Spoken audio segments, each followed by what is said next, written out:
Time to help you make some more money. Now, today's second stock suggestion is Masco.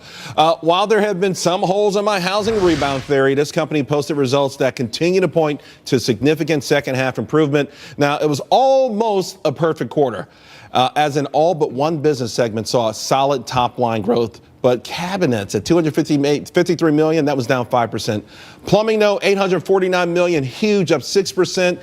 Installation was up 8%. Decorative was up almost $600 million, 5%. The other category up 11%. Now, North America, I keep telling you, it's the place to be, was up 4%. International, now you read the press release, it says 9%, but use constant currency. In other words, make the adjustments, up only 2%, but still up. Here's the thing, I talk about margins all the time. When they go like this, the stock can go like this. 29.2 from 28.3. That was on the growth side. Operating margins, 8.7%, 10.6% from 8.7 as reported. My year-end target for the stock is $27. I think it could go a lot higher than that, though, once housing catches fire. Matt, what do you think of the company? Once housing catches fire. Yes. When's that going to catch fire? Words. When is it going to catch fire? It's a problem. I do like this sector because I'm with you on housing. It's struggled as of late. But Masco's revenue is only up, 5%. So it's not growing the top line, really. The bottom line looked good. Stock up 7% on earnings.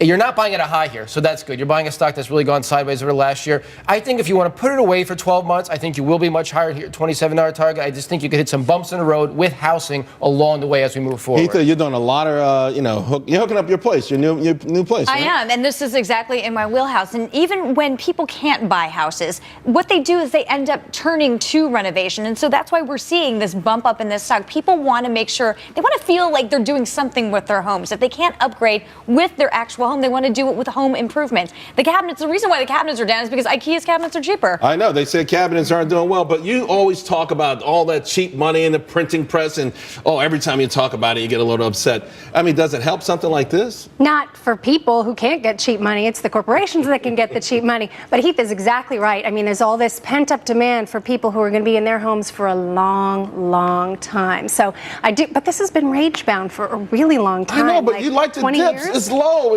Matt said it dipped. All right, I tell you what, now time for us. We hadn't done this in a couple of days. I want to address your questions about making money, the overall market and industry, individual stocks. You can always ask me. Remember, Kate tracks our social media. So, Kate, give us today's Ask Payne. Today's came in earlier from T to Pippo. Ask Payne, I'm in Cheniere Energy, LNG. Nice gain, hold, buy, or sell. It's so funny when someone's in there and asking hold, buy, or sell. Well, you already bought it.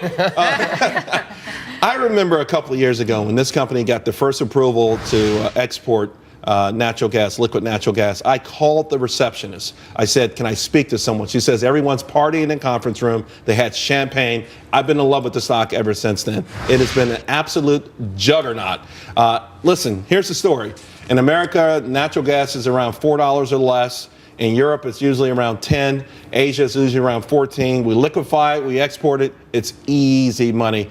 Eventually, they'll have competition, but I think for at least another year, they've got a huge head start on all the competitors. So I would certainly hold it, and I would be a buyer on any dips. You like this one? I actually do like this one. I'm almost afraid to say that right now, Charles. Aren't you a little greeny? Don't you have a little greenish? I am green, but there's a lot of government incentives behind things like ethanol and other such things. But natural gas coming from our country is not a bad. It's a huge thing. I think it's been a godsend for this country. I do. I love this. I own a very small stock that's a competitor based out of Australia. That's done extremely well the last few months. Which one is that? LNGLF, liquefied natural gas holdings based out of Australia. It's up 600% in the last 3 months. It's absolutely insane. But I love this space, and you talked about competition. As an investor, you don't have a lot of options if you want to invest in LNG, and Cheniere is the leader. That's the one I want to be in. You like Cheniere?